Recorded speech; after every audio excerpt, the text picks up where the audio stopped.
Est-ce que tu peux repréciser, Avril, ta mission et décrire un tout petit peu ton métier au sein du SMAVLOT? Oui, ma mission elle est multifacette. Parce que donc, je travaille au syndicat de la Vallée du Lot depuis 2005. J'ai eu l'occasion de pratiquer plusieurs professions en une. Parce qu'au départ, j'étais technicienne de rivière pour les affluents du Lot. Maintenant, je suis responsable du pôle rivière du syndicat de la Vallée du Lot.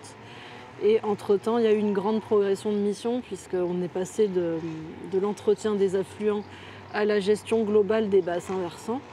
Donc on est parti du lit mineur des rivières pour aller vers une gestion complètement globale des problématiques de l'eau autour de l'ensemble du bassin versant du Lot. Donc on a développé une vision plus large sur la qualité de l'eau, sur le fonctionnement des écosystèmes, qui fait qu'aujourd'hui on essaie d'avoir une action un petit peu globale pour l'amélioration de la qualité des cours d'eau et des milieux aquatiques de manière générale. Donc mon métier il a évolué avec cette nécessité en fait, d'aller plus loin dans une gestion globale de l'eau. Et donc je me retrouve aujourd'hui à la tête d'une équipe de 4 personnes, bientôt 5, sur les problématiques effectivement liées à l'eau qui peuvent être très larges.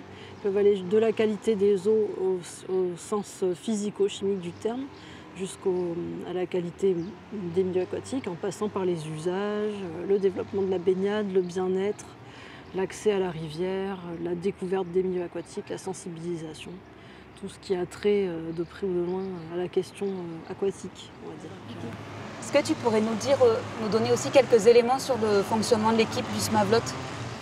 Donc, le syndicat de la Vallée du Lot, c'est une structure publique qui est composée de différentes communautés de communes qui sont sur le bassin versant du Lot. On a une équipe qui est, on va dire, bipolaire, mais je ne sais pas si on peut dire ça comme ça. Disons qu'on a 2 pôles de compétences principaux si on parle des pôles. Donc on a un pôle développement territorial où on accompagne les collectivités sur des projets de développement touristique, économique, etc. à l'échelle vraiment locale. Donc là on a une équipe composée de plusieurs personnes, le directeur Christophe, Sylvain et Charlotte et une nouvelle personne qui arrivera début septembre. Et ensuite, il y a le pôle rivière où nous sommes en accompagnement des collectivités sur tout ce qui est gestion des cours d'eau et des milieux aquatiques. On exerce des compétences obligatoires qui sont inscrites, on va dire, dans le code de l'environnement, qui sont effectivement la gestion des milieux aquatiques et la prévention contre les inondations. Là, on est 4 personnes, moi-même. Ensuite, il y a Philippe, Pierre et Damien. Donc, Philippe est plus spécialisé sur la gestion quantitative en période d'étiage des cours d'eau. Et Damien et Pierre sont techniciens rivières dédiés donc au Lot et à ses affluents. Voilà. Moi, je suis en charge de la coordination générale de l'ensemble des dispositifs liés à l'eau sur le SMAVLOT. Du point de vue des usagers, quels sont les usagers avec lesquels tu es le plus amené à travailler? Ou quels sont les usages autour desquels tu es le plus amené à travailler? Moi, je travaille avec tous les usagers. J'ai pas de... je ne fais pas de tri parmi les usagers. Tout dépend. Effectivement, j'ai beaucoup contact avec les riverains, ceux qui habitent au quotidien en bord des cours d'eau, qui me demandent effectivement des conseils ou des pistes d'aménagement pour la gestion de leurs berges, des questions diverses et variées sur l'aménagement de la rivière. Après, je travaille beaucoup en faveur de tout ce qui est usage baignade, avec des projets effectivement de développement de nouvelles baignades sur le Lot et de protection des baignades existantes parce qu'on s'aperçoit qu'elles sont fragiles, elles peuvent vite être fermées, elles sont extrêmement sensibles aux pollutions. L'homme est fragile quand même, on ne peut pas se baigner dans une eau dès qu'il y a une charge bactérienne un petit peu trop élevée, on ne peut pas supporter, nos organismes ne sont pas faits pour supporter ça. Donc il faut être très vigilant à la préservation de la qualité de l'eau, notamment sur le plan bactériologique. Après, je travaille beaucoup aussi avec tout ce qui est agriculteur, les usages agricoles pour essayer d'évoluer vers une agriculture peut-être un petit peu plus en harmonie avec son environnement et son cours d'eau. Moi, mon rôle, il est vraiment d'essayer d'écouter ce qu'on a à me dire et d'essayer de donner des éléments techniques pour essayer d'avancer vers un équilibre usage-ressources. Je pense que c'est comme ça qu'on peut définir un peu mon rôle et celui de mes collègues. Essayer qu'on puisse profiter en tant qu'humain de la rivière sans pour autant avoir un impact négatif sur son fonctionnement et sa qualité. Donc vivre avec. Une cohabitation. Une cohabitation, voilà. et essayer d'être organisé au mieux pour répondre aussi aux variations d'humeur de la rivière. Quand elle est en colère, il faut être capable de la laisser faire et de se protéger. Et quand elle est un petit peu, on va dire, basse, comment on gère une rivière qui manque d'eau, quels sont les usages prioritaires, comment on peut faire qu'on se retire un petit peu de la rivière pour lui permettre de survivre. Voilà, nous, on est un petit peu à l'interface entre tout ça. Et est-ce qu'il y a est-ce que la rivière, elle a des saisons qui lui sont propres? Est-ce que ces périodes de colère, est-ce qu'ils sont récurrents, par exemple, ou des périodes de calme? Alors, bien sûr, il y a une saisonnalité dans le régime hydrologique d'une rivière, avec effectivement des périodes de basse eau qui sont en ce moment jusqu'à fin octobre, des périodes de haute eau qui sont plutôt hivernales. Après, on peut avoir des hautes eaux qui surviennent sur un orage estival. J'ai lu récemment qu'en 1765, il y avait une grosse crue du Lot qui s'était produite le 15 août. Donc effectivement, ça pourrait être hier. On aurait pu avoir une crue importante sur un orage un peu violent. Après, le régime de la rivière étant quand même assez, entre guillemets, contrôlé par la présence de barrages, on a moins ces risques, on va dire, de montée des eaux sur un orage, puisque les barrages tamponnent légèrement les crues de faible intensité. Par contre, effectivement, la saisonnalité usuelle de la rivière avec les hautes eaux hivernales est toujours d'actualité. Donc c'est plutôt février? Décembre. En 2003, la crue très importante qui a eu lieu sur le Lot, c'était décembre 2003. D'accord. Décembre, janvier, février. Ce sont vraiment les mois sur lesquels on a les crues, disons la probabilité de crue la plus importante. Mais après, ça peut survenir sur un mois de mai, un mois de juin aussi, parce qu'on peut avoir des crues de printemps, et après plus rarement des crues estivales. Il y a des orages. Voilà, des orages qui peuvent provoquer des crues importantes. Et tu pourrais me rappeler quels sont les différents usages de l'eau du Lot? Alors, les usages de l'eau du Lot, ils sont multiples.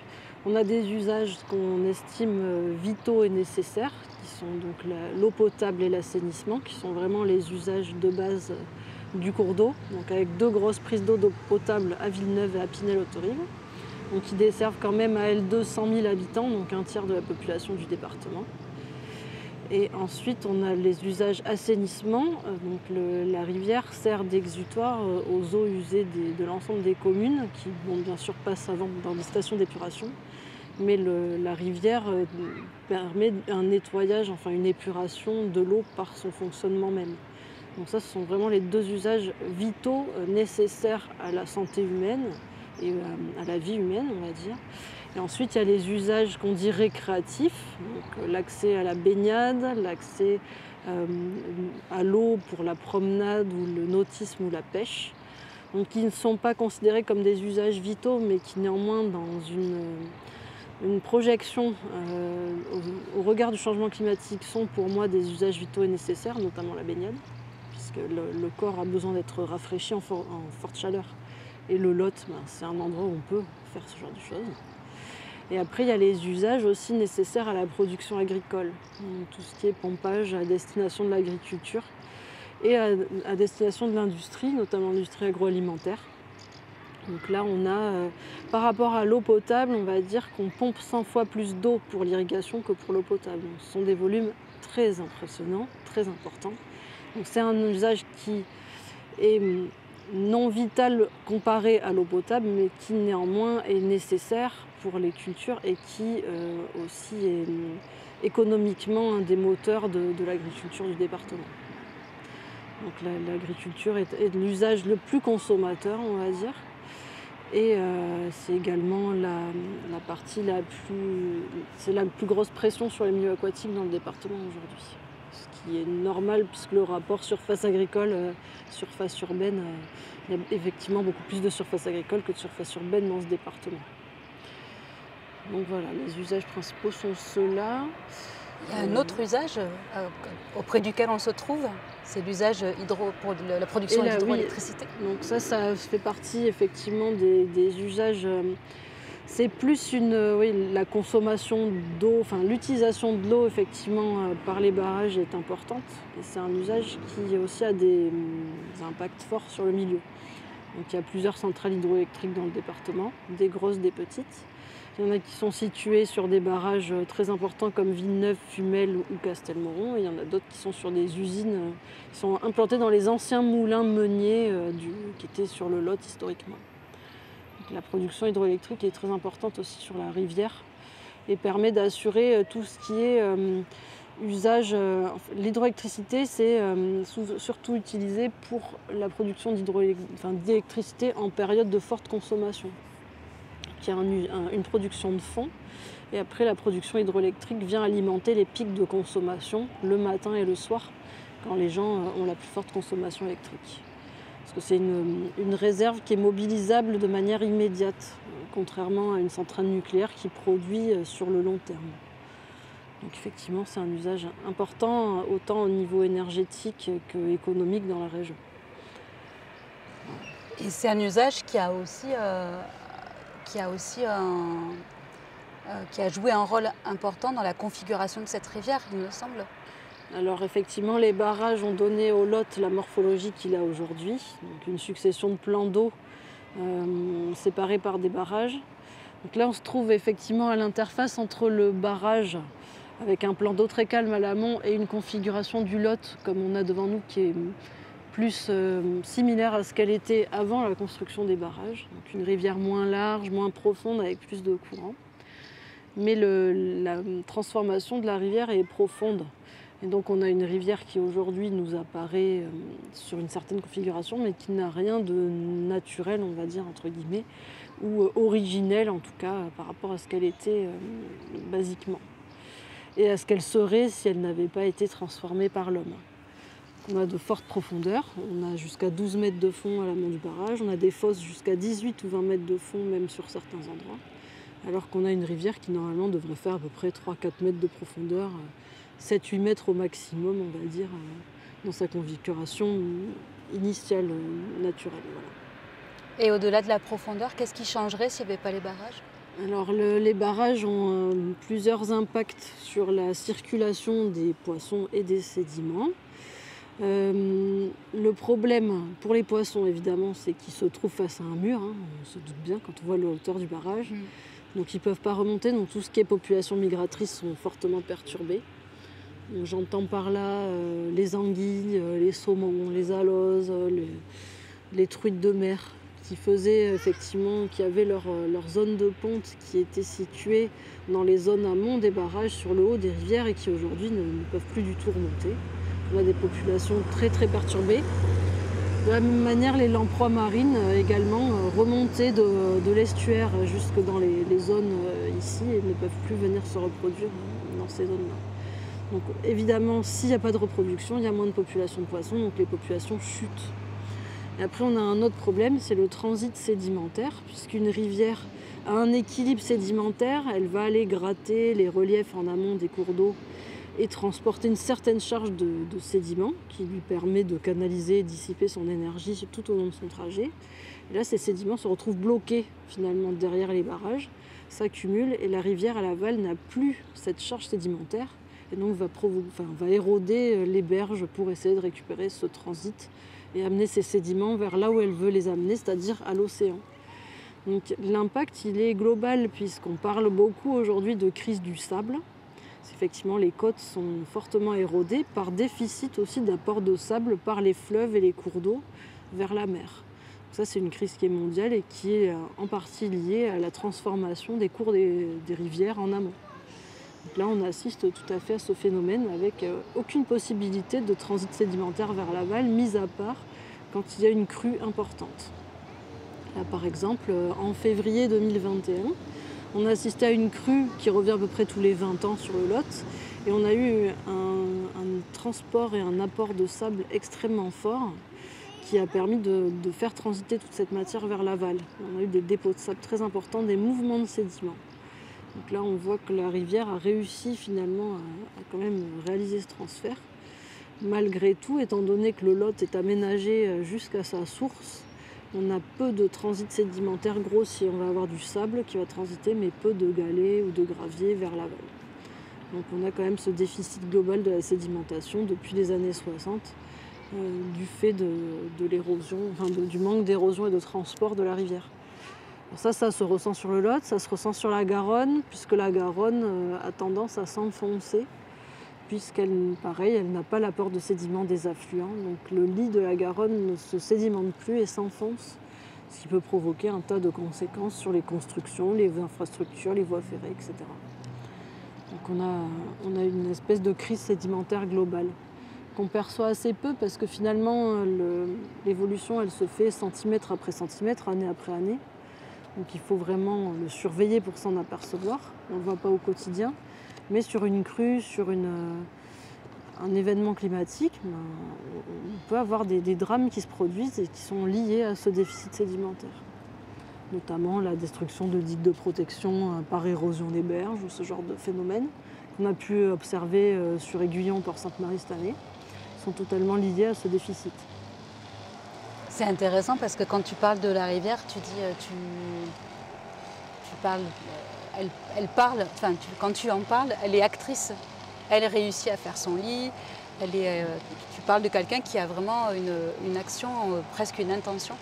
Ça c'est intéressant de parler de la rivière presque comme une chose personnifiée. La rivière, c'est pas juste de l'eau qui coule dans un tube, c'est vraiment une entité à part entière. Donc, je pense que chaque rivière a une certaine identité. Je pense qu'il y a des pays qui ont déjà reconnu des rivières comme étant des rivières vivantes, avec un nom, une personnalité et effectivement peut-être une intention, ou en tout cas un chemin ou un destin ou une manière d'évoluer. La rivière, c'est une entité en évolution, elle change d'un jour à l'autre, d'une seconde à l'autre. Et effectivement, on peut pas. C'est pas juste une matière. Ça se résume pas à une matière. Ça se résume pas. On ne peut pas l'appeler écosystème non plus, puisque pour moi un écosystème c'est quand même quelque chose qui évolue mais qui reste dans un environnement ou un lieu. La rivière, elle relie des points, elle traverse des endroits. Elle a sa propre vie et elle évolue effectivement à chaque seconde. Je pense qu'on peut dire que nous aussi, finalement, on évolue à chaque seconde, mais la rivière, c'est plus parlant, on va dire. C'est pas une personne, mais pas loin. C'est pas une personne au sens être humain, mais c'est une entité vivante, pour moi, en tout cas. Je pense que beaucoup de gens se rejoignent sur ce point maintenant. Même la communauté scientifique est d'accord pour dire qu'une rivière, c'est quelque chose de vivant et d'évolutif. Et c'est reconnu à l'échelle mondiale comme tel.